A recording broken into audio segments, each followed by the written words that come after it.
appreciate you, my man. What's up, Tom? How are you doing today? Yeah, 7-2. Come on, my friend. Thomas, you like Thomas? We never call him Thomas. We should call him Thomas. Joyce, what's going on? Pushes.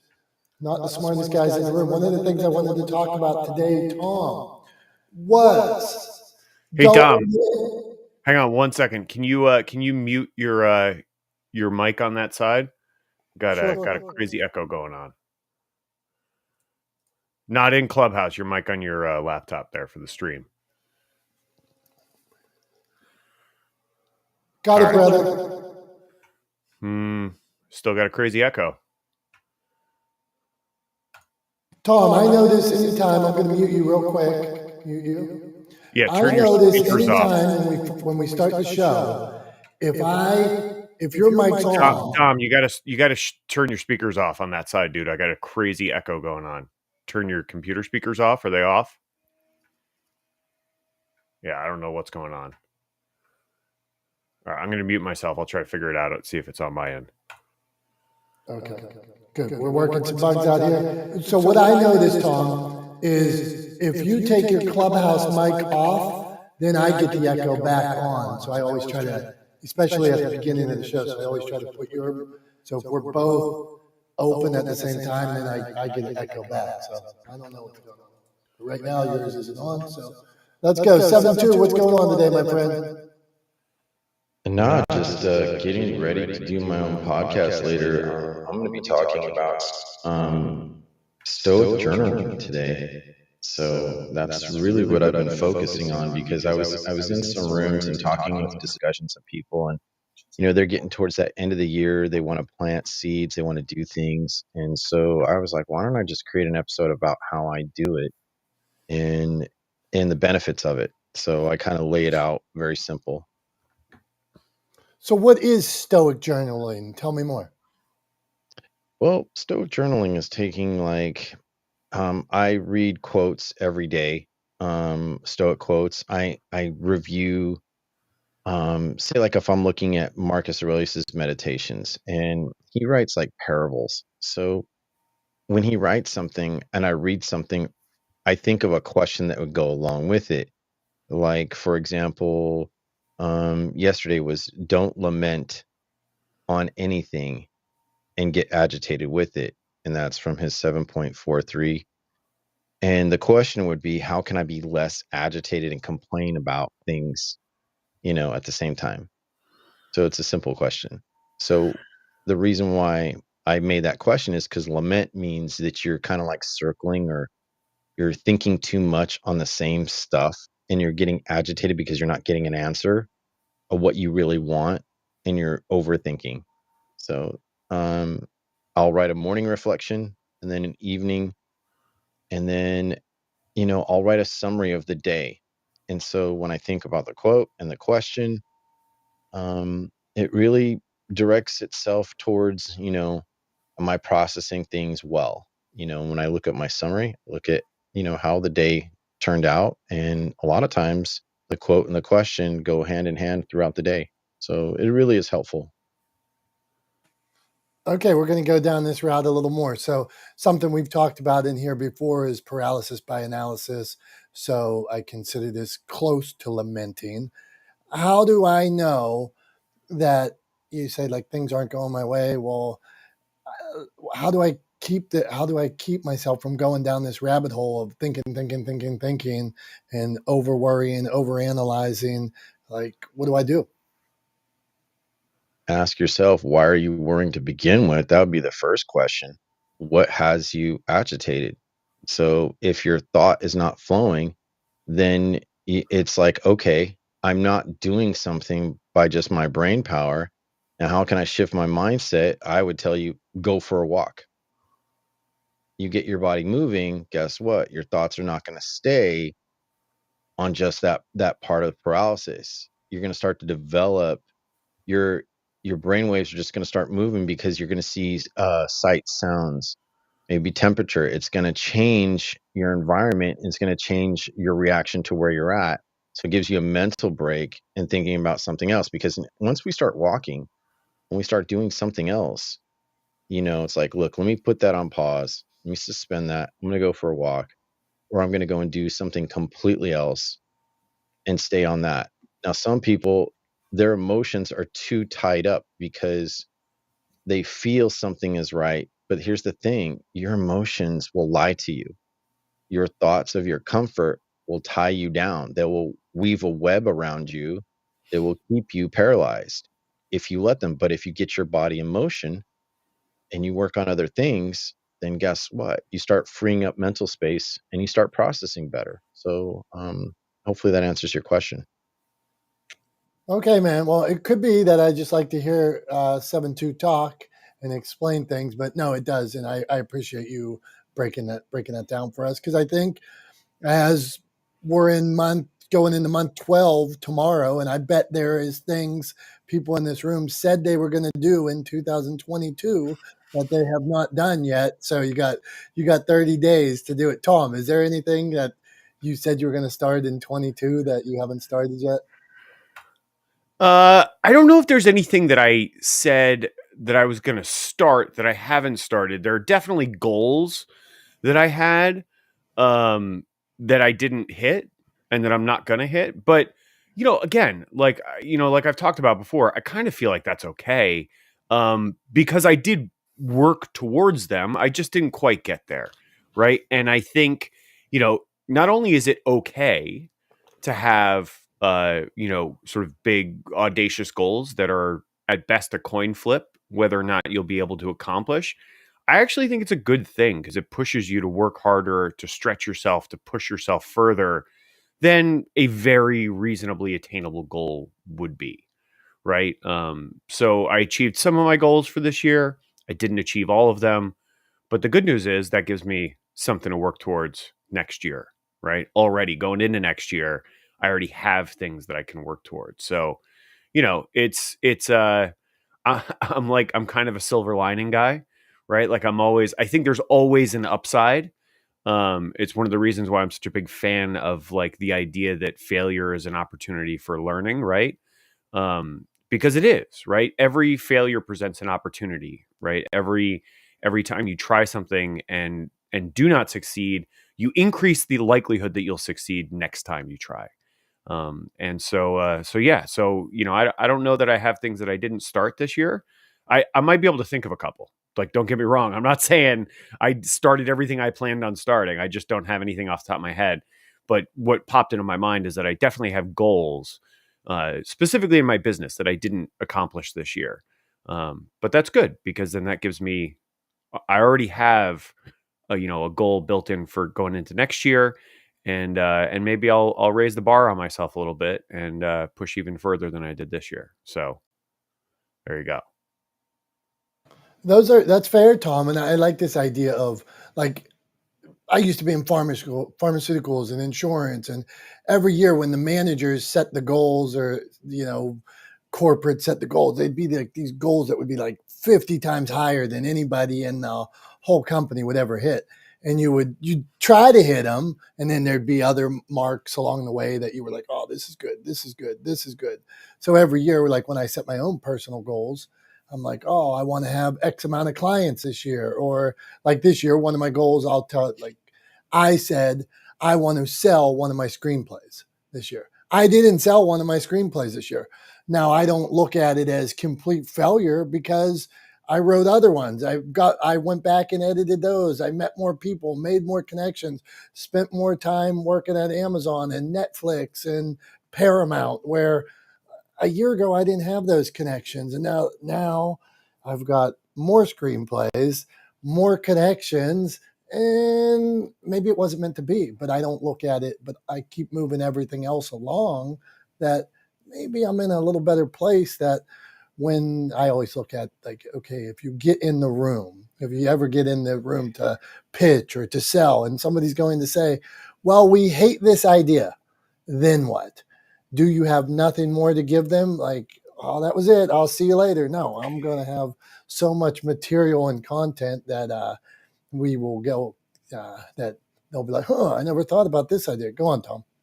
Well, I was just going to say, I think there is sort of a line, right? Or like a point of diminishing returns, I think, when it comes to setting big, crazy goals, right? Is that I think that goal, the big, crazy goal, should be something that in a perfect world is possible, right? If everything were to line up, if everything went perfectly, right? So I'll use myself as an example, right? So this Saturday, I'm running my first standalone marathon, right? So I've run a marathon as part of an Ironman race in the past, but I've never done one by itself where I'm just running the 26.2 miles, right? And so I have a goal. My goal is to run that marathon under 3 hours and 30 minutes. Now, I have another goal where if everything goes amazing for me, right, on Saturday, my goal is to Boston qualify, right? BQ is what they call it, which is a big deal in the running community. And in order to do that, I have to run under 3 hours and 20 minutes. Okay. So it's a big jump. I'm gonna go out with, there's a pace group at a 3 hour 25 pace. So I'm gonna go out with that group and I'm gonna evaluate as the day goes on. And if I feel really good as we get to sort of the halfway mark, I'm gonna start trying to speed up a little bit. Right. But everything has to go kind of perfect for me. I have to have a sort of perfect race day to hit that 320 mark. It is unlikely. It's possible, but it's unlikely, right? And so I think it's important to have those goals. Like my main goal is one that is I should be able to accomplish, and then I have sort of a further goal that I'm really working towards. That's the one I really want to accomplish, but I need everything to line up perfectly for me, right? So it's theoretically possible, but highly unlikely. And I think that's the sort of the magic sauce, right? The combination that you should look for in this kind of goal setting is like theoretically possible, but highly unlikely, right? So I just wanted to clarify that because I don't want people setting goals that are just completely ludicrous for themselves, right? And then being like, because then you easily fall into sort of defeat when you realize how far you are from that goal, right? And then the last thing I want to say is you just need to, I think you need to keep in mind that when you're trying to achieve big goals, you have to just take it one step at a time and chip away at accomplishing that goal. You're never going to do it all at once, right? It takes consistent work over time to accomplish change, to accomplish goals, right? And that's what I've done over the last, several months with my training. I literally just got back from a run like 3 minutes before we got on this podcast, right? So like I've been running. I've done, 60 miles in a week over the course of this training period. I've run a lot, but it's that consistent work over time that has made this goal possible for me, right? It's not, I didn't just wake up one day and go, I want to do that, and then threw on a pair of shoes and went out and tried to do it, right? So just remember, you have to do consistent work over time and be patient with yourself and give yourself grace to have good days and bad days on the road towards accomplishing that goal. I think that's really important what you just said there, Tom, because it's the scale. The scale in your mind versus scale of reality. And if you're, some people are so scaled in their mind, like, oh, but they have no consistency. It's a big thing. And so one of the important things that, I suggest to people when you're making a goal is in addition to you to make an improvement for the change that you really want to exist. Second, is it a goal for achievement because it's worth a challenge to push yourself? And that's very, very important. Or is it a goal just in theory? And I think many of us can get stuck in goal of theory. We haven't thought it out. We didn't think about the results. What was it going to really do for us in the longevity of things? It just sounded kind of like when people start New Year's resolutions. They fail because they really didn't want it to exist. They just thought, this is the program. This is my nature is to make a goal for New Year's resolution. So my nature is to say that. But if I didn't nurture it by doing that daily work, then guess what? It's just another thought. I spent more money on things that don't belong to me. And now I feel self-defeated. So I think that was a brilliant point, Tom. Look at that, Tom. Brilliant. No, look, it's not the smartest guys in the room, and somebody is calling Tom brilliant. So What do we say about that? I will take it. Even not the smartest guy occasionally says something that other people would call brilliant. So Hey, I'm not taking that as a comment on my overall me overall. Just that one thing I said.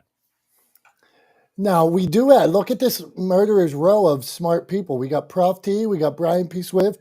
I know Brian and Julie both went to law school, and Elizabeth and Prof as T. well as I. Okay, and 7-2 and Elizabeth and Prof T both wrote books. Oh my goodness. Prof T. So here a couple things on. We got the end of the year, anything you're gonna go hard to try to hit. And then the other thing I wanted to know in 22, because we're 11 months, 12 months in now, going on tomorrow, is there any must-haves, things that you did this year that the rest of us better jump on because you're like, man, I love this or it works. So if you don't mind sharing, go on, Prof T. Good morning. Hello, everybody. Hi, Jason. Good to see you again. Tom, brilliant Tom, and Dominick, my friend Julie, Brian, Elizabeth. Good to see you. So, oh wow, there's just power-packed couple of minutes there going on. Yeah, my name's Teresa Augustinelli, otherwise known as Prof T from Philly, where it's a little chilly. It's raining. It's one of those days, you guys. Talk about goals. I'm trying to get myself in gear here. So for 2022, well, I would have to say my book was published. So that's a must do. I mean, if you have a story, which we all do, and you have a book burning in your belly, I would definitely say get on the crash course or something, or hire somebody like Julie or somebody that can help you get your book published or point you in the right direction. Writing a book changed my life. Um, Not because of me, but because of what it brought out in me, the discipline it developed in me, and listen, it wasn't easy. So I'm a big proponent for writing a book. It doesn't have to be a gigantic book. So I'm just going to say that. That was one thing I would encourage people to try to do. As far as 2023, well, we're winding down this year. So I met with one of my coaches yesterday. I can't stress this enough, you guys and girls. Hire people to help you get to where you need to go. You can't do it by yourself. And that's what my book's about. So I'm going to just use the rest of this year to just meet people and not so much focus on getting business or being so staunch. I'm just going to relax and meet people, do my normal networking, um, connecting with people, go through my Rolodex of resources and check in on people, see how they're doing, if they, if they want to have a cup of coffee. Just doing the people to people thing, I think for me is what I'm going to do. And then for 2023, this is what I'm focusing on. Um, Podcast. I'm getting on podcasts because nowadays, with all of the issues going on with COVID and illnesses, and people are still a little funny about going in public, doing things person to person. So I'm going to be looking into some podcasts, which I've been invited on podcasts all year, and I'm getting invited for more. So that's that. But this is what I wanted to say about goals. I think somebody said it. You're never going to get it all done, and you're never going to get it all right. It is consistency is key. Persistence is key, and that's what my grid system is. Just getting honest where you are, where do you need to be, and release. Maybe you got to release some old goals. Maybe you got to release some things that aren't serving anymore. You got to incorporate some new things. And then the AI is definitely invest in yourself. You got to invest in yourself, your self-care, your team. Who's your team? Look at who your team is. Do you need to take an extra course? Do you need to go back to school and get a degree in something to get you to the next level? And then the D is to develop the discipline. You can't just say, I'm going to just do this for today. And we don't eat once a month, right? We eat daily. It goes to the same precedence about feeding your mind and changing your mindset. So with that said, I think I'm going to pass the mic. I hate hogging the mic. Thanks for this opportunity. And I'll leave with this.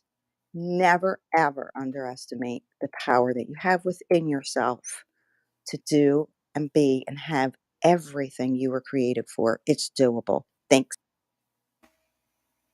Prof T, you're nailing it today as always. So we appreciate you, and I like this idea of uh, letting things go too as we get to month 12 here. I wonder how many things that, like, you could change goals along the way, like you said, and I wonder how many things that we're holding on to that didn't serve us this year as well, or the past couple of years. So that's something that we should look at in our business and things. So the top, not the smartest guys in the room. Welcome everybody. Brian, Julie, Elizabeth, Elsie, Dr. Tachi. What's going on? Anybody that wants to wave their hand up below, we try to call you up. If you want to come up, please do. If not, hang out. We love having you in the room too. So let's see here. We are to my Stephanie Kunkel. What's going on, Stephanie? Let's see here. Okay, don't mind me. I'm reading. I'm looking at these notes here, so I get confused. Okay, so we have, my man, Brian P. Swift. What's up, brother? Hello, Dominick and Tom and 72, Julie, Prof T, and the rest of the gang. Thanks for having me up. Oh, goals. Progress, not perfection.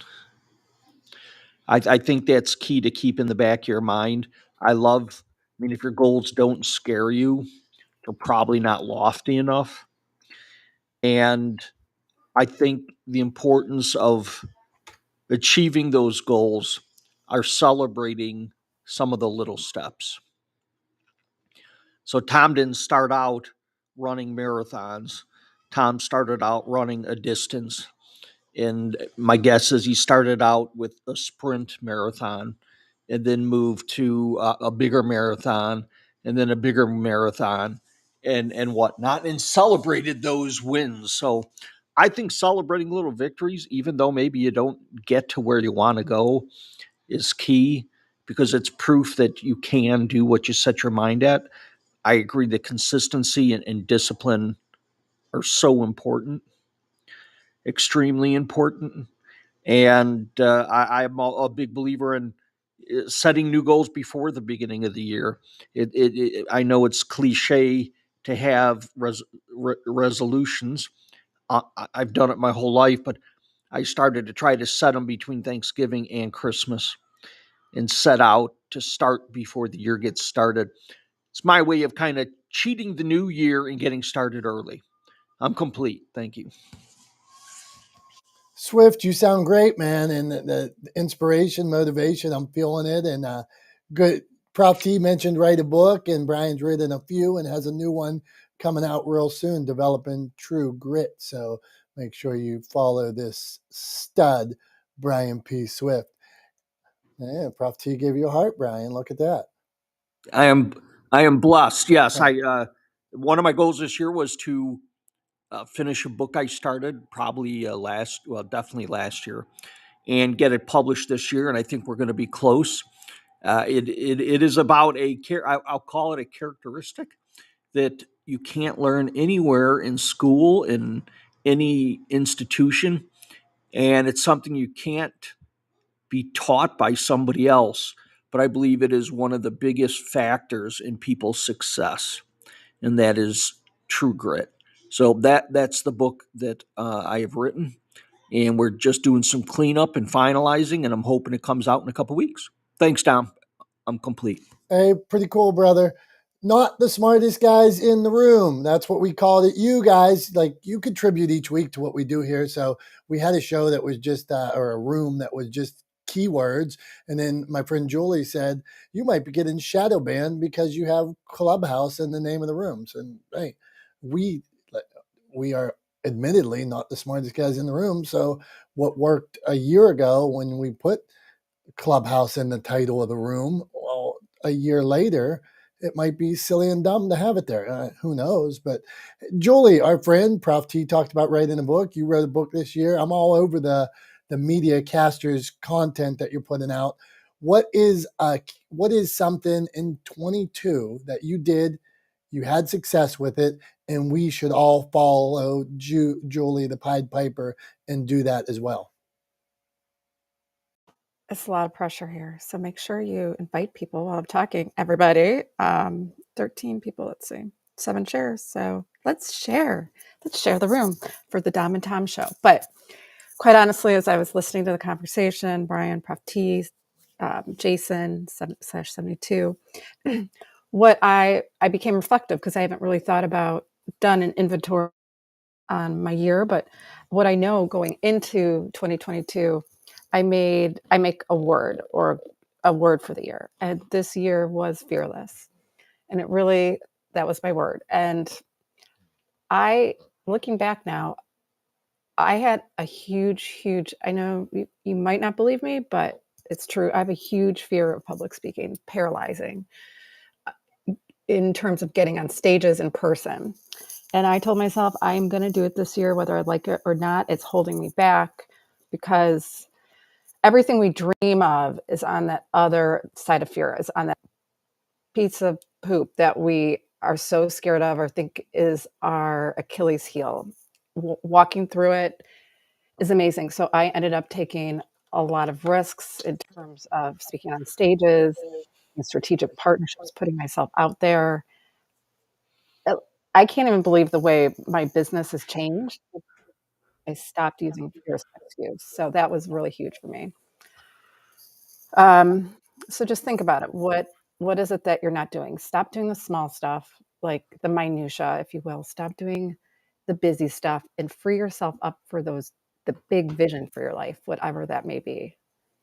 And I've heard this from wonderful people. We get caught up, right, Dom, in like the small, like little stuff. Like I don't even know how much time I waste, like looking at emails or blah blah blah.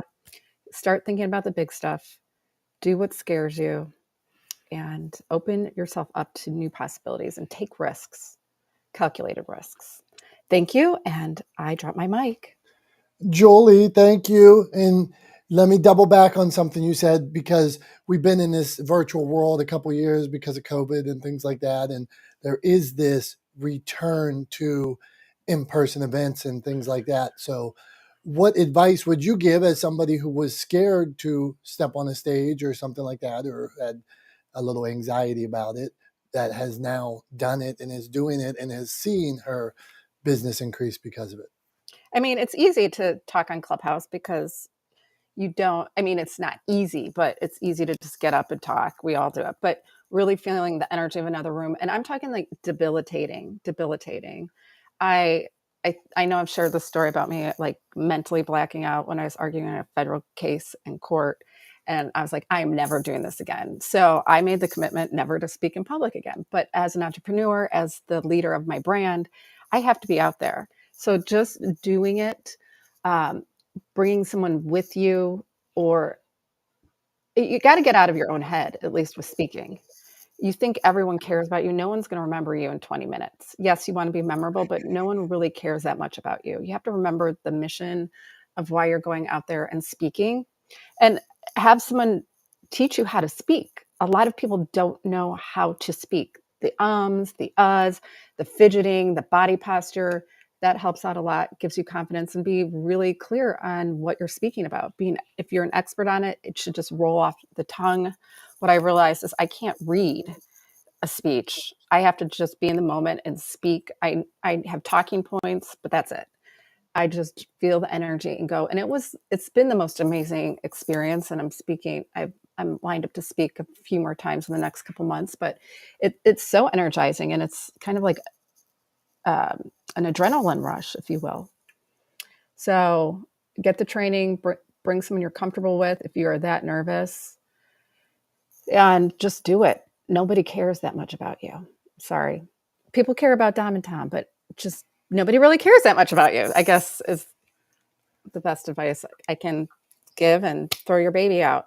Also, that's my other advice. And don't feel bad about that. No, nobody cares about you. Dale Carnegie, he had a book, How to Stop Worrying. This is 100 years ago.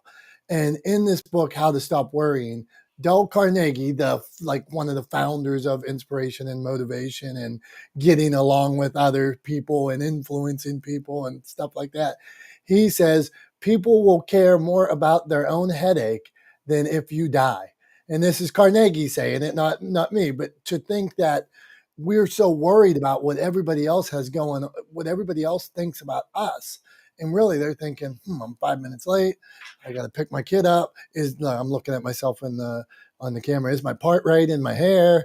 And we're thinking, hey, do you ever hear like when you're speaking, like right now, the person that's probably not listening is the next person to go because they're worried about what they're going to talk about. So Julie, I think you nailed it. Tom, seemed like you wanted to add something. Go on. Yeah, I just wanted to throw in that I think it's really important to remember that yes, people don't care about you as much as you care about you, right? Because they care about themselves as much as you care about you, right? So it's important to remember that. It's also important to remember that you are always going to be more critical of yourself than others will be. People will always be less critical of you because they see you as a human being, and it's good to actually give them the opportunity to identify with you by including a little bit of your flaws, right? And so I encourage people, while it's good to be able to speak without relying on ums and ands and uhs to fill space as you try to gather your thoughts, it's good to not rely on those. It's okay to say them sometimes. You don't try to speak without any natural inflection, without using any idioms, without any sort of idiosyncrasies of your normal speech. Don't try to make yourself into a robot that never uses an or an and or an because people won't be able to identify with you. They won't see themselves in you, and they won't empathize with you, and they won't actually listen to what you're trying to say. So just remember. I agree so much, Tom. Like it's that connection of using that vulnerability and share with your audience. Oh gosh, this, Yeah. I'm really nervous.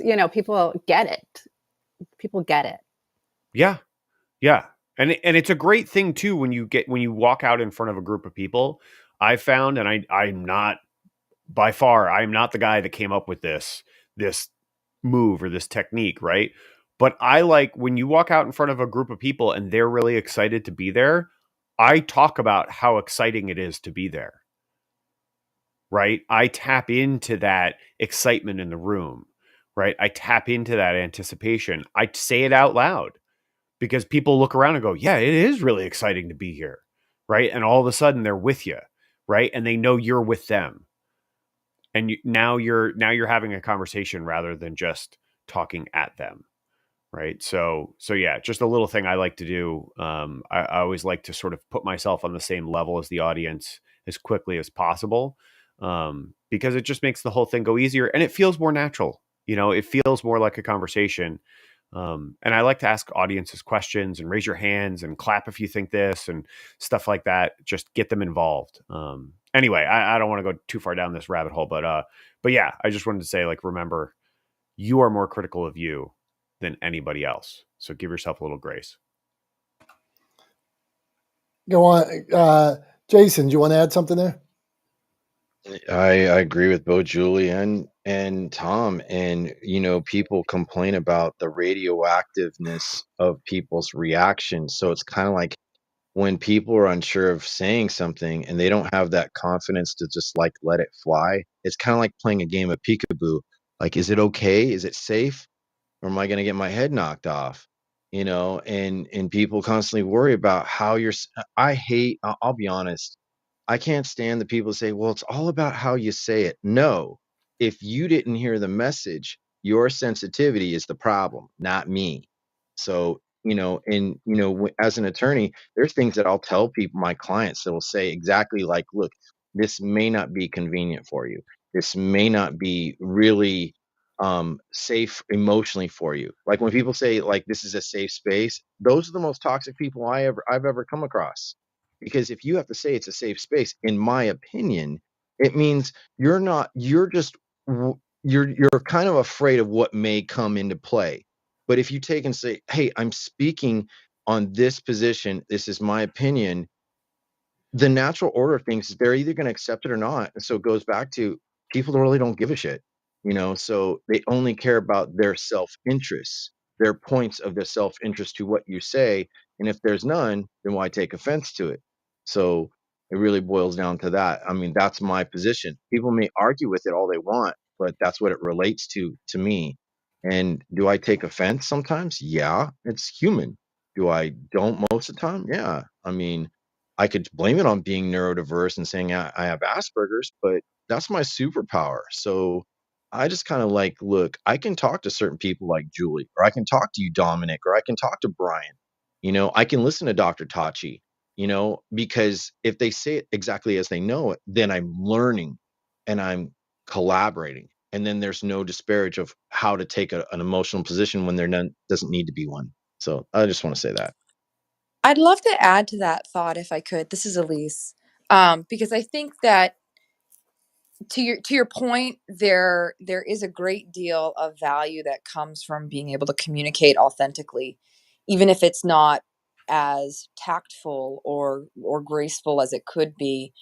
That said, I'd love to just introduce maybe just a different angle of what you were saying, particularly when it comes to that concept of a safe space. And I definitely know what you're talking about. I've been in rooms and conversations with people who, will say this is a safe space, and then 20 minutes later they'll use whatever vulnerability against you, while still claiming it's a safe space. But to be able to communicate authentically, as you mentioned, the truth, while also being conscious of how the truth may impact those who are listening, is kind of like striking that balance between the raw and harsh truth, which sometimes it's important to be delivered in that form, but also creating an environment where people are open enough to be able to receive that truth and then actually integrate and apply it. And I think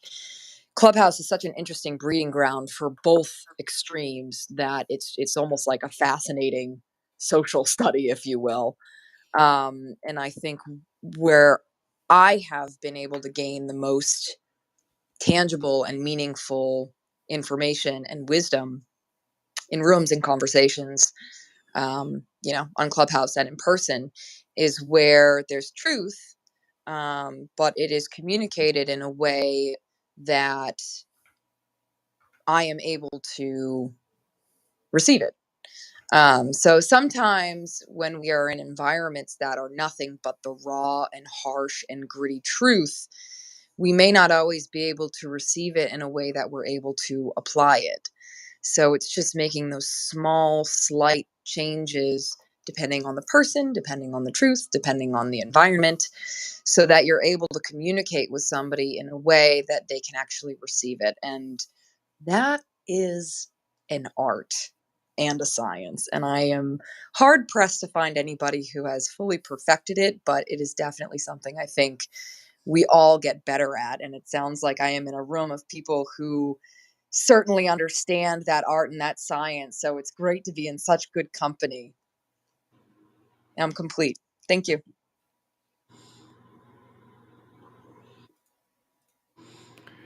Brian, I saw you click on. Did you have something you wanted to add to that?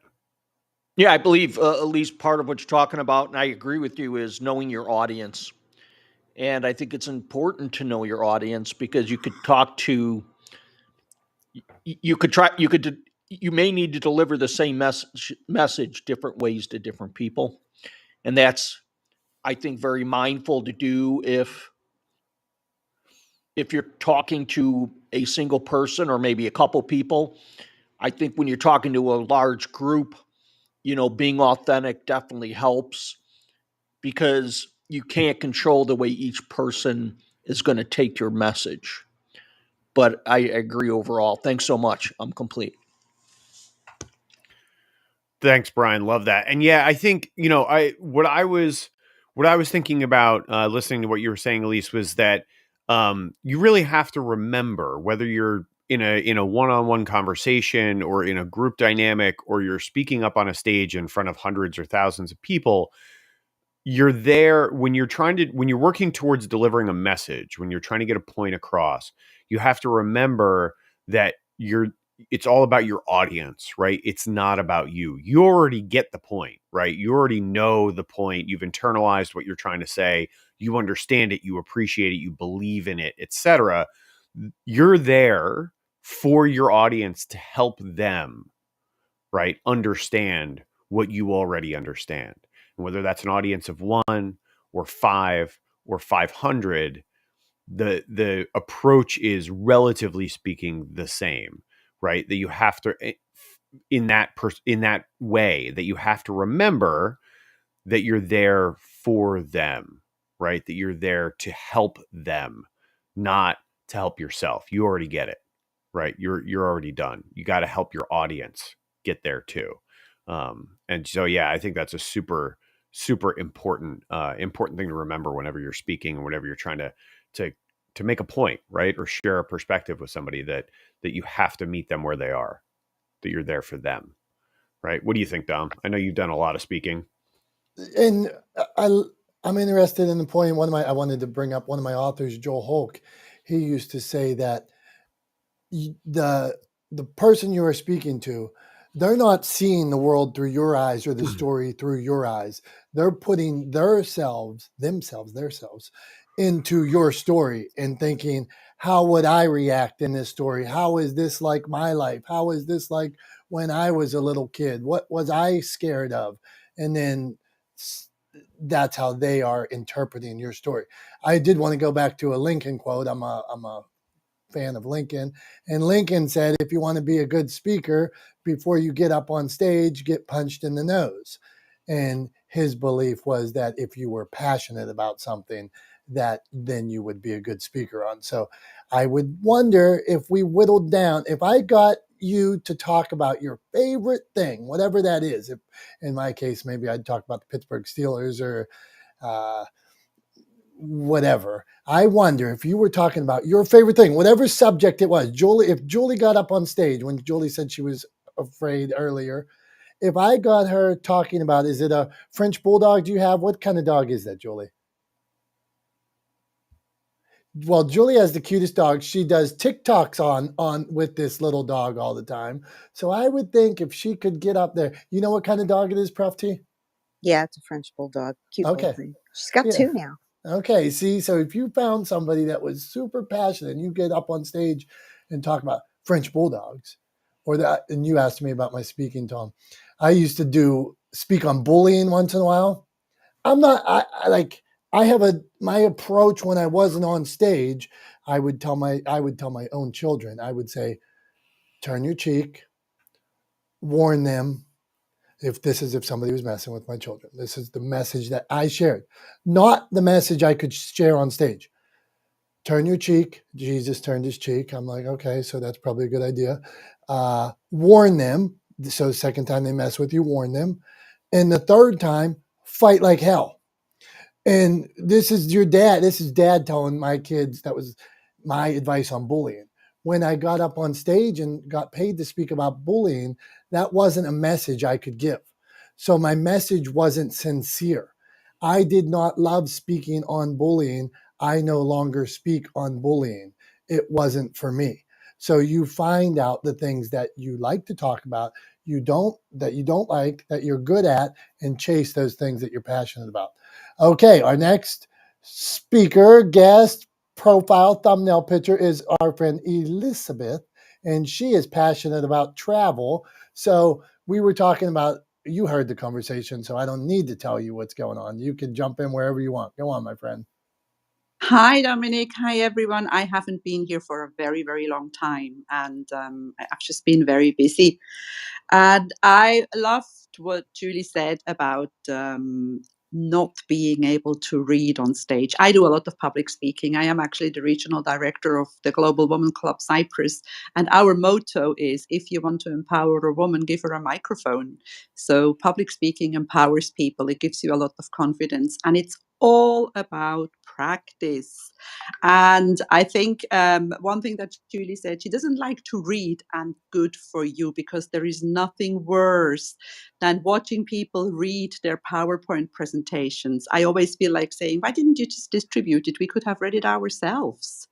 It really is. And I think public speaking is also showing your vulnerability, making fun of yourself. That makes people laugh. Because if you are in a conference or in a room with, like, I don't know, 20 people, and everybody talks for 20 minutes, no one is going to remember in the evening what you talked about, but they are going to remember how you talked about it. And if you made them laugh, and if you showed vulnerability, or if you showed kindness, and if you looked at people, I always like to find a person. If I'm in a room with people that I know, obviously I find somebody that I like, and they become my person that I speak to. And then if there is nobody in there that I know, I find somebody nice. And I think public speaking is a lot of fun. And you're right, it's important what you talk about. It's difficult to talk about something that you don't like, but I could talk for hours and hours about travel. And I've actually, Dominick, you were my podcast guest. I've uploaded episode 93 this week.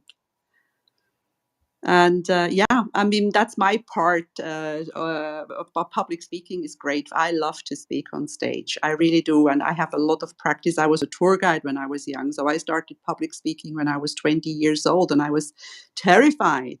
And I remember being in the front of the bus and the microphone would hit my chin because I was so stressed. But it's practice. Just do it, just go ahead and do it. And, get out of your comfort zone and find something that you like to speak about. And yeah, I'm done speaking. Elizabeth, great advice, and I'm glad you're back. It warms my soul to see you anytime you stop by. Please do, because we love having you. And let's go down that practice. So many times I'll have an author come to me and they'll be like, well, I'm like, where do you want to go with this book? Why do you want to do it? What are you going to do? I want to speak on stages. I want to get paid big bucks to speak on stages. Have you ever done it before? No. Well, who's going to pay you when you haven't done it before? How long do you have a presentation? Do you know what you're going to talk about? No. Okay, so hold on here. You're just going to get up on stage. People are going to pay you thousands of dollars, and you don't know what you're going to talk about, and you've never done it before. Why would, in no other field, you wouldn't go try to be a doctor and say, I've never done it before. You wouldn't go try to play baseball or cook hamburgers or anything and say, if you've never done it before, you have to practice. So I'm a big believer in, even if it's free early on, the Rotaries, the chambers, the women's groups, the retiree groups, all those people are looking for speakers monthly. When I started to get paid doing speeches and people wanted me to do free speeches, I'd say, well, I can do a half hour for you, or I'm going to talk about whatever I want to talk about. So sometimes I'd go to the young men's road, like they'd have a new young men's business group or whatever that met at night, and they'd be a little rowdier. And I'd say, well, I'm going to talk about whatever I want to talk about. And I would get up on stage and try new stories. And I remember I had this story about The Rock being better than you. And some of them stunk, and I'd watch people like see their faces turn, and I'm like, oh, this story's no good. But it was me practicing. And then when I was in those rooms, one time I told a story about Oscar Pistorius, and Oscar Pistorius was the Olympian who had, he was a runner that ran with no legs and made the Olympics. What a motivational story, I thought, until somebody from across the room yelled that he murdered his girlfriend or wife or whatever it was.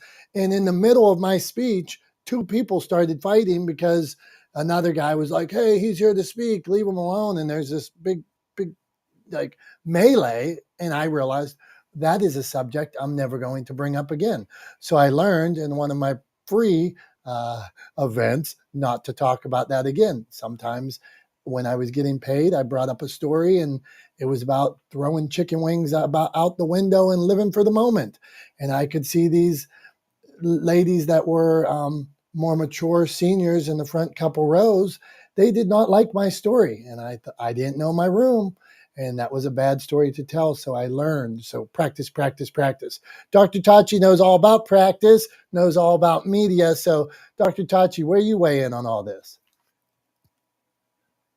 Hey, good morning. Did we skip Elise or she already went? Elise, she jumped in. She can, Elise, you want to do your thing or you want to, whatever Elise wants. Go on, Dr. Tachi. Okay. Well, looks like she's going to wait. Well, good morning, everyone. It's good to be back in the room. So, two things, Dominic, what you said resonated definitely about reading your room and knowing your audience. It also comes with researching. Like, if you're going to use a story, probably research to make sure that that's the type of individual you want to highlight, because sometimes you just don't know, and like you didn't know, and these things happen, and it's like, ooh, all right. Well, if something happens after you use them as an example, well, that can't be helped. But going forward, then you know, okay, this probably does not resonate with the message that I want to deliver. And then number two, where we talked about so eloquently, both Julie and Elizabeth talked about the whole thing of not reading.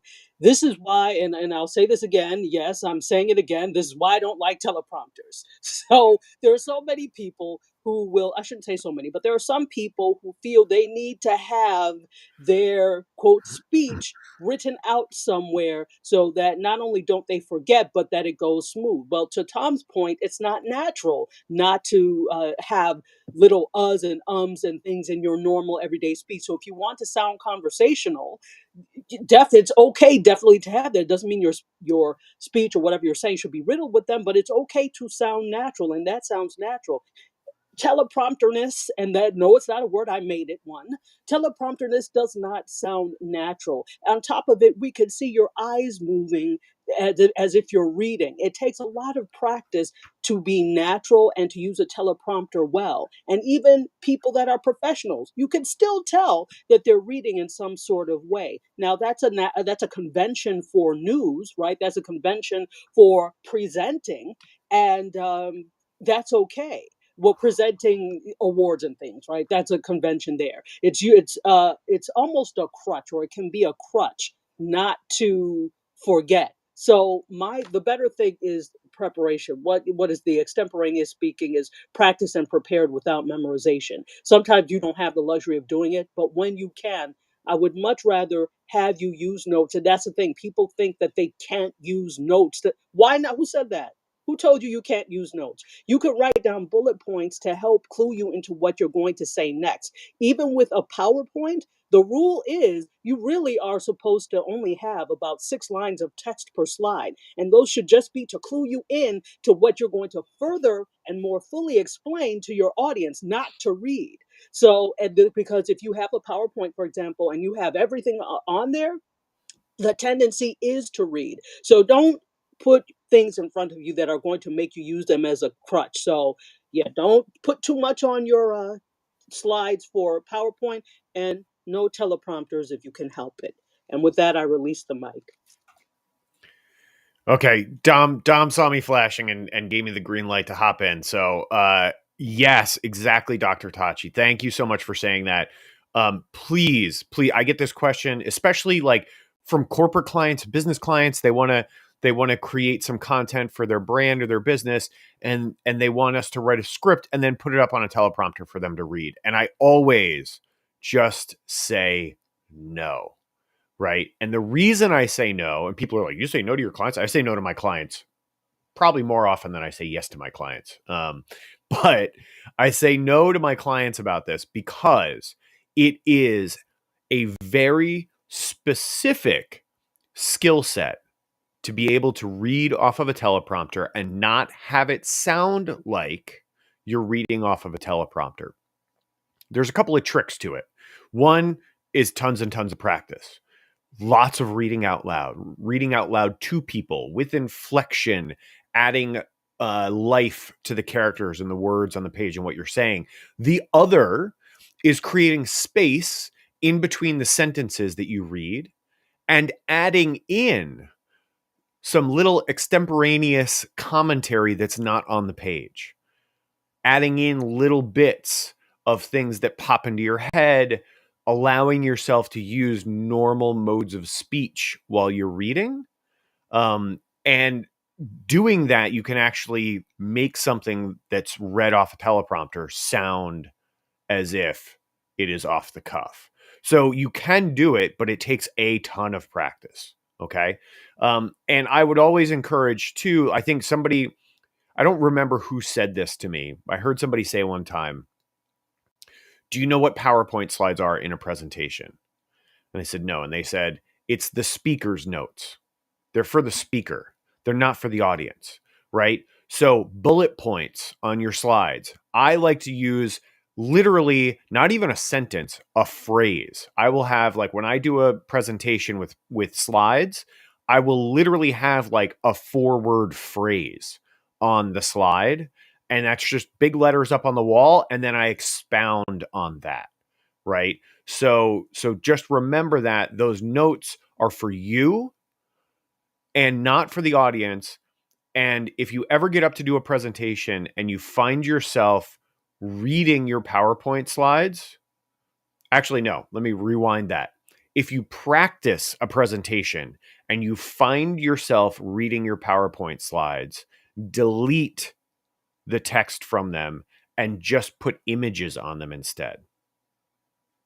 Right? Unless it's a phrase. But I think that's kind of what I mix up is I'll often have an image that evokes what I'm talking about, and sometimes a phrase with that image, sometimes just a phrase, sometimes just an image. But I never have a full sentence on a PowerPoint slide in a presentation, in a live speech that I'm doing, because I don't want to read them, and nobody's paying me to stand up there and read out loud to them. It's not bedtime, right?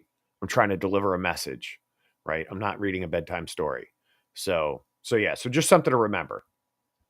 Plus, it's a bunch of adults. They don't want to hear a bedtime story from you. Elise, go ahead. I'd love to add to that because I, especially coming from the finance world where a lot of the PowerPoint presentations that we have to put together and create are then distributed for reference. Some of those rules we end up having to break because of the nature of how those PowerPoints are going to be utilized in the future. And I am notoriously known for scripting all of my PowerPoints in a conversational style and then practicing them so much so that when I get into the presentation, I'm having a conversation as opposed to sounding like I'm scripted. But I am one of those people who does do that pre-scripting work beforehand, and I have found that to be incredibly helpful. So just to kind of add a little extra flavor to some of the recommendations here, I think, Tom, you said it really well. If one is to script in preparation for giving any kind of presentation, it really is only going to be beneficial if, first and foremost, you script it in a conversational way. So instead of writing like an expose on what you'd like to say, write it as if you're having a conversation, and then practicing it enough beforehand so that you're not reading it, but you're actually able to recite it in a conversational way. And then in terms of building out a PowerPoint, Tom, you made a really good point about, using as few words as possible. And if I could also infuse that with some additional thoughts, depending on how that actual document is going to be used in the future, take that into consideration as well. So coming from like a financial standpoint, whenever we're putting together a presentation that is going to talk a little bit about, what the finances are of a particular initiative, what the recommendation is, what the business case is, we have to get very creative about how we space and format and incorporate words and sentences so that it's not overwhelming, but that it can then be referred to by people who were not in the room for that presentation. So definitely a tricky one, striking that balance. But I just wanted to add that I am so notoriously guilty of scripting almost all of my presentations.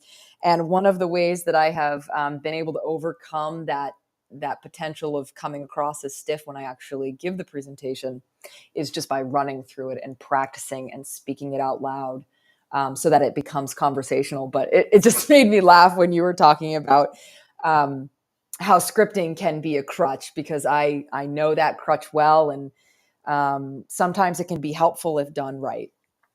I'm complete. May I add for a moment, Please, Dom? Dr. Tachi, go on. No, you know what, Elise, I don't think you're using it as a crutch, because what you're doing is knowing that you have to deliver this information, and it needs to be done so in a way that will be informative, but also engage them. I know the purpose is maybe not to engage them, but you also want to keep them with you so that it doesn't sound stodgy and like you're doing it, but you have that delicate balance. So I think, that's definitely a case for when that needs to be done. And there are other cases. From teaching public speaking and seeing how the average person, I'm sorry to say, is not interested in practicing enough so that they get to the point you are at. That's the thing. You have to make that, you've made that your mission, and you do that every single time. And there are people who do that. But from what I've seen, they have not. And I don't want to make a blanket case. There are some people who don't want to do that. They just want to have everything down so that they can read it, and it could be for a variety of reasons. It could be because they are nervous, they are apprehensive, and feel that they need a crutch. So in that case, more work is needed to do that. But if you're speaking, especially, and it depends what you're speaking about. If you're speaking to inspire, most people are not going to be inspired by someone who's reading. So you're absolutely right. I think it really is dependent upon the case. I'm complete. Guys, I'm loving this room, and so we're going to keep it rolling. I wanted to touch on that. Elise, my wife is in finance too, and I see the slides she makes, global finance. I see these slides, and they got 100 ups and downs and greens and reds and so many numbers on them. I'm like, who the heck could even read this thing? And they're like, well, we got to talk to page 70 of this slide. I'm like, what is going on there? But I wanted to point out that sometimes, here's a little trick for you guys. And sometimes, like Tom says, you got this, you have 4 points, you have your phrase on your slide or something like that. You have your phrase on your note card, whatever.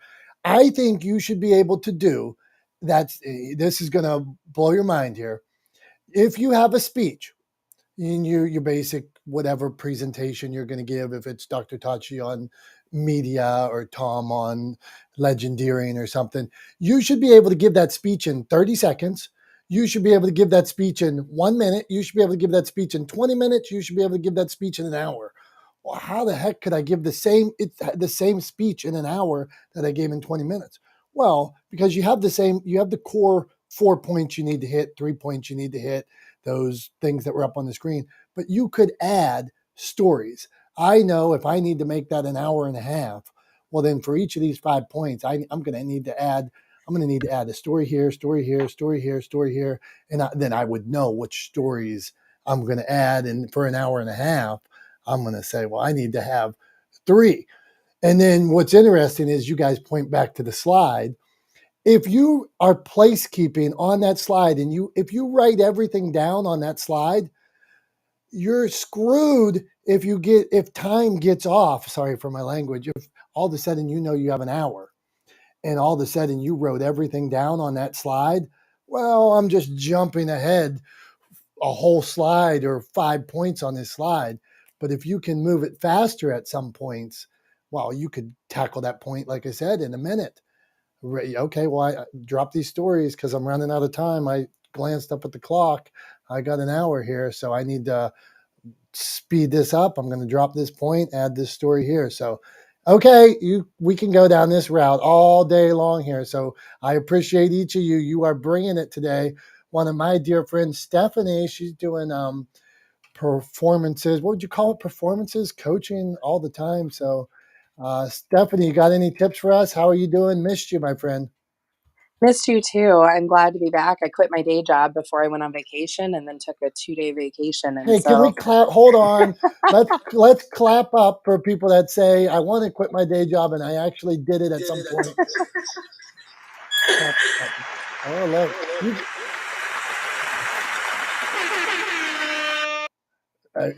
Stephanie, continue. Yeah, so I actually am stepping into the public speaking realm. So this has been a great discussion for me. When I was in school, you were taught like you write out your speech and then you memorize it and then you deliver it.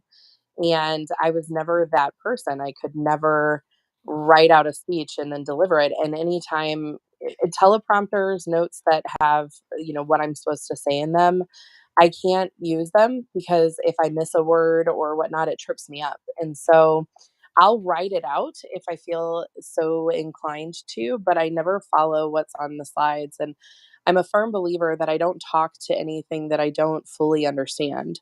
I shouldn't be presenting a slideshow unless I can talk about it without the slideshow. To your point, though, Dom, I do find myself a lot of times when I'm delivering talks because that subject is so well rounded. I talk a lot about mental health and leadership, and those things tie in so much together that when I'm having those conversations and I'm speaking to an audience, if I do have a slideshow, I tend to find that I will discuss things on the first 5 slides that encompass the latter half of the slide deck. And then by the time we get to those slide decks, I'm like, yep, I am beating a dead horse now. So let me skip through these slides. So it's just, I think it's about being prepared. It's about knowing your subject matter, and it's about not using the slides as a crutch, but as a tool to make sure that you're not forgetting things, that you're staying on track. And I want to go back to something that Tom said when we first started, and that is, you deliver as yourself. I think, when I first started public speaking, I was doing so in a way where it was like, okay, I've got to get this right. And I was so nervous and so just apprehensive about what other people would think about that, which we could go into the psychology about how we're naturally ingrained to do that because as we developed as human beings, community was a big part of who we are, right? So we're naturally inclined to not mess up so we don't get ostracized. But, we get into that mode where we're so worried about messing up that we forget to be who we are. And, Dominic, I think one of the reasons why you and I get along so well and why I was so drawn to you when I decided to publish was because you talk about telling your story. Like my story is unique, and while it's unique, it helps me to relate to other people. And there was a time period over the past year where I was really worried that if I came out of my depression, if I was not in the thick of it, that I wouldn't be able to relate to people, that I wouldn't be able to tell my story authentically and feel like I could still relate to people who were experiencing depression or anxiety, and how can I get them the help that they need if they can't relate to me? And I found my way around that, but it's really just been about being authentic. And we talked about the mission, staying true to the mission, making sure that you have a mission, whatever you're going to speak about, whatever that central core message is, that's the important part of what you're speaking about. It's not about the slides. It's not about, really even about the delivery, as we talked about earlier. It's about knowing what the mission is and knowing what that central core statement, what is it, that one takeaway that they want to take away from that presentation? I love that, Stephanie. And this is Elise. I'm sorry. I just want to add something about what you just mentioned because I think it is so strong. You just said you used to be afraid that if you came out of your depression, you wouldn't be able to relate to people, and it made me think of something that I want to share with you in the room because it's really powerful. And I think it probably is something that may resonate with you and maybe anybody else in the room. I used to feel very uncomfortable when people would ask me things like, why you smile all the time? What makes you so happy? Why are you so happy? And I didn't really know how to respond. And I have recently found a great way to respond, and it has helped me bridge that gap. And I think, Stephanie, you touched on it really, really nicely. And this is why I want to share this with you. Now, when somebody says that to me, when I'm happy, I look them straight in the eye and I say, because I've had a lot of pain and every smile has been hard earned and hard won. And usually that helps me maintain that level of joy while also being able to relate with people. Because I think sometimes people make the mistake when they see somebody who is very happy that that person has never suffered and that person has never experienced trials or tribulations, and therefore they must be lucky and I can't relate to them. But if you are authentic and respond to people who greet your joy with suspicion, you will quickly remind them that your smile comes from hard work and you've earned the right to smile. And I'm just so happy that you said what you said, Stephanie. And I hope that sharing that helps you know that you are so on track. But such a beautiful share. And I didn't mean to take the conversation off track. I just wanted to share that with you, Stephanie. And congratulations on quitting your day job. I'm complete. Thank you.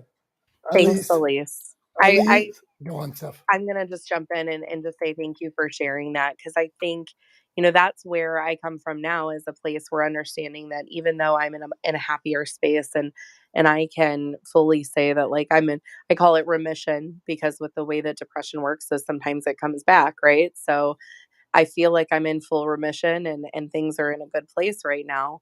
But I do feel like I can still connect to other people because of exactly what you said. So I appreciate that share. I'm going to have to drop off here in just a few minutes, but this has been a great room. Thank you all for all of your insights and sharing. Dominic, as always, thank you for hosting, and appreciate you and everything you do. Stephanie, thank you. And you educated me as far as mental health and speaking along the way, where you said, well, what do I do when some days I can't show up because I'm in this space or I'm going through this?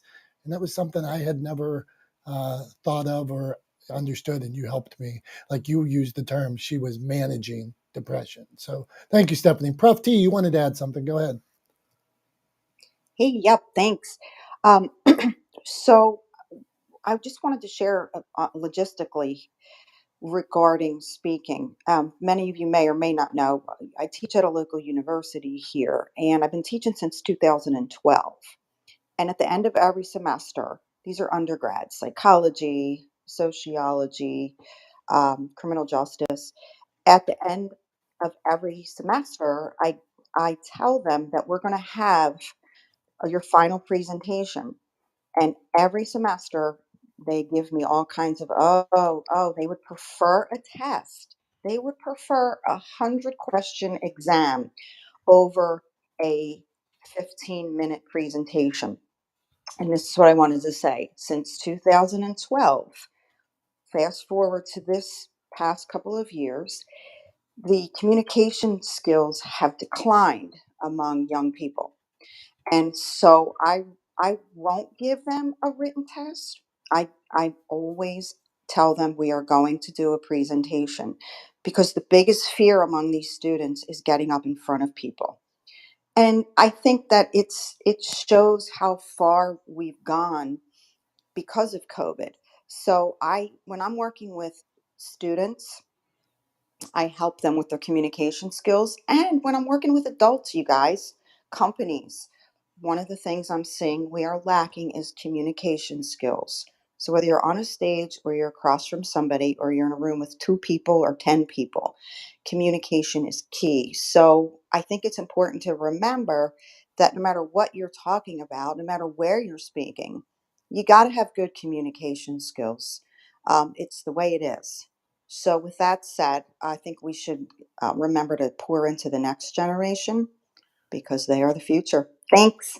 Back to you, Dominic. Hey, Prof T, we appreciate you. Pour in, and we're going to pour into each other. That's what's going on in this room.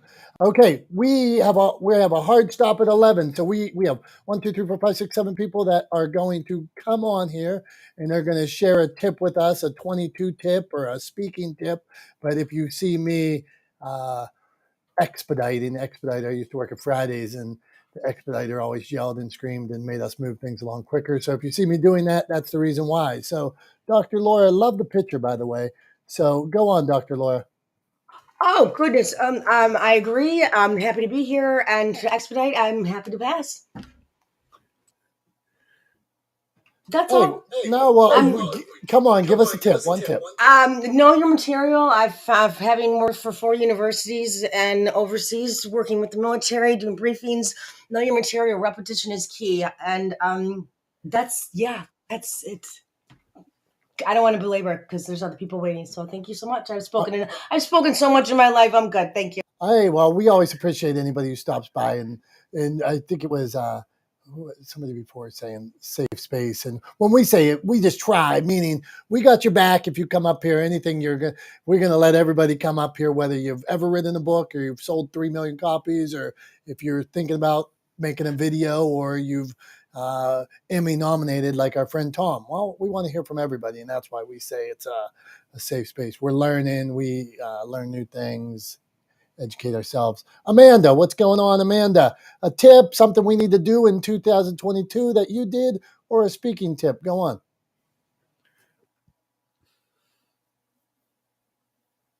See, I say I'm going faster. That's what happens. My segues are bad, but okay, now let's see. Okay, Elle, I see our friend Elle here. She's not fly fishing today. It's interesting. Today, there's no fly fishing picture, a different type of picture. Elle, something you did in 22 that we should follow suit because it worked so well for you, or since we were talking speaking or anything else, what kind of tip you want to give us today? What a great room. I'll make it quick. I speak often about 2 things. Uh-oh, your mic's low. Something's going on. You're in a vortex. Is that better? No, not yet. Give it a 3, 2, 1 and try again. Is that better? No. It's very soft. Now it's now okay. Try one more time, Al. How's that? No good. All right, come back out, come back in. All right, let's go to our friend Satva. What's going on, Satva? What's up, Dominick? What's up, room? I guess the speaking tip. When I was, 21, 22, 23, and a couple times there when I was 18, 19, I would be tasked with giving sermons to my congregations. So this could be anywhere from like 100 to maybe sometimes 250 people, as well as youth groups that I was a part of, and I had to speak. So what I would do is I would just do those bullet points like was already stated and dive into whatever topic it was, really speak from the heart, have passion. The purpose obviously was, to help people, get them to see a message, whatever that may be, and to have a little bit of fun. That's it. That's what I got. Thanks. That's good stuff, Satva. I mean, have fun, isn't it? What it's all about, being happy. Come on, shouldn't you? Like we talked about Lincoln saying, be passionate, getting punched in the face, and be passionate about what you're talking about. So, hey, Julie, you here? We were talking about your dogs earlier. We were talking about your dogs. Is that a backhanded compliment, Dominick? Getting punched? Maybe I'm No, reading that was into it. from Lincoln. Lincoln said, if you were, Lincoln said, if you want to be a good speaker, get punched in the face. Meaning, I guarantee you could talk. I guarantee something your parents, like your children. I tell my kids no. I guarantee they could public speak on the opposite of whatever I told them no on, because they'd be so passionate on why they should have. My daughter got Snapchat taken. I love it. I love it. Thanks, Dominick. Thanks for clarification. Yeah, I've got to finish that. My daughter got Snapchat taken away for a while. She has it back. I guarantee she could have gave the best public speech on why she should have had Snapchat back when she had it taken away, because she was passionate about it. It's funny. Okay, now let's go on here. Blake, what's going on? Oh, Blake with his dog. Pictures of dogs are great. That's my marketing tip. We didn't do marketing tips today, but put some pictures of your dogs and stuff, and then people will look at it like we're looking at Blake's. Go on, Blake. Yeah, I just put this on when I started Clubhouse a couple of years ago. I haven't been on for a while. I just started jumping in last month. Thanks for having me in the room. Hello, everybody. Really some words of some knowledge passing through here. It's a great room. So thanks, Dominick. My tip is more technical. Something that my vocal coach taught me a while back, and it's super basic, but it didn't make sense until she actually showed me. But you just get a balloon, just a random balloon, and you blow into it. and you'll notice the muscles that you use are coming from your lower back. It's like they're pushing in. And she started showing me pictures of the human body and, how, diaphragm and where everything's coming from. And then it just clicked. And I would say, like, it's like exercising, like doing push-ups or something, or sit-ups. Blow in a balloon and recognize the muscles that are being used. And then after that, read whatever text you're reading, and you can, with your index finger and your thumb, and not too hard, of course, hold onto your tongue and try to say the text and be very as clear as you can using those muscles. And that's the key. And everything's just pushing out that way. And that way you don't slur, you're not sucking in your words, and you're not using your throat, because what happens is when you're nervous, you tend to use your upper body more, your throat, and your neck gets tense. So I think it's important to also take breaths, time. And yeah, that's it. Just very technical, very basic stuff. I don't know. I think it was Amanda was saying earlier, or somebody was saying it. Yeah, I have to we have to get more clear on speaking, and I think that's really healthy as well. It's important to breathe. Breath in of itself is a miracle.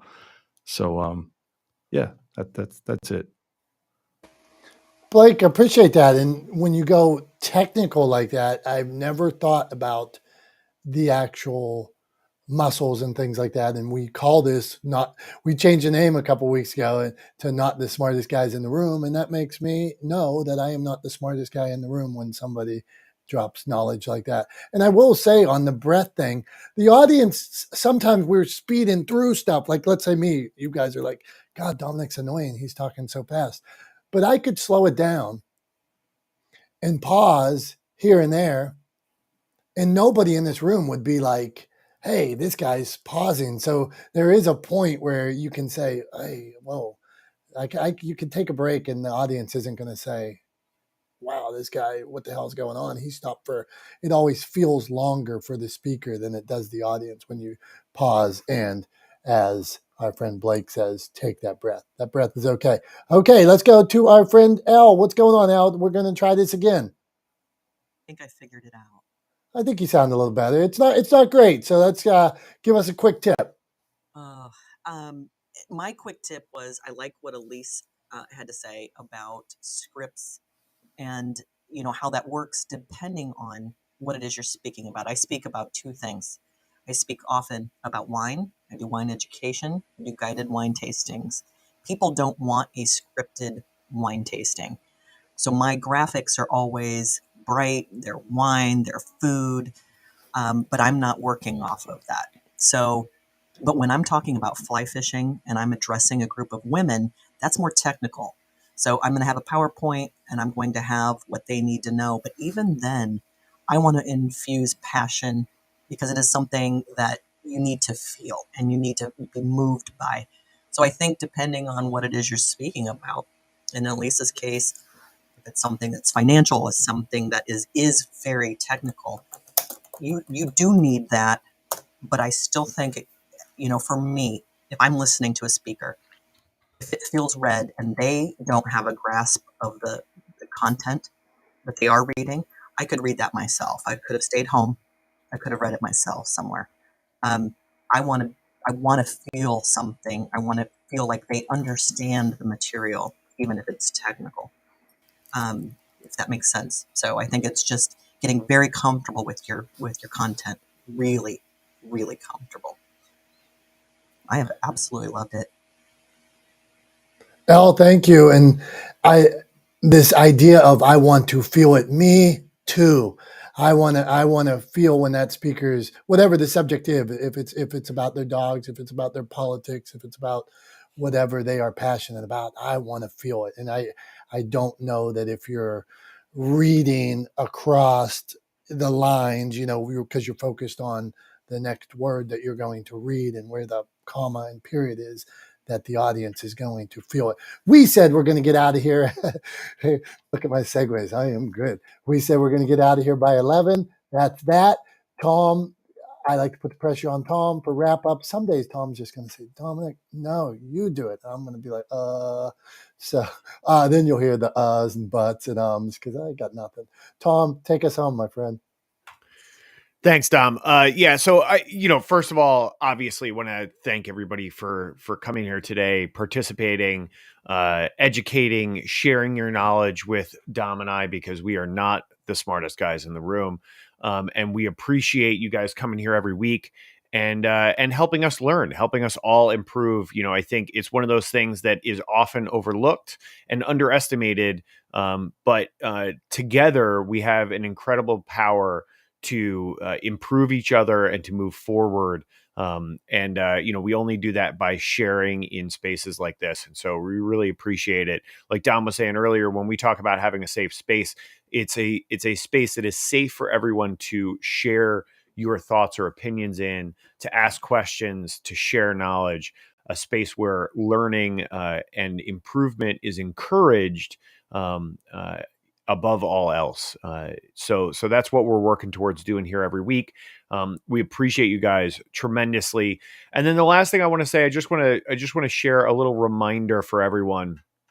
We talked about at the beginning of this room today, we kind of started by thinking about what we didn't get done in 2022 and what we wanted to get done in 2023. And whatever that is for you, just always remember as you plan for it moving into 2023 over the course of the next month, right? As we start December, the last month of 2022 tomorrow, remember that everything takes consistency and time. Everything worth achieving is worth working for.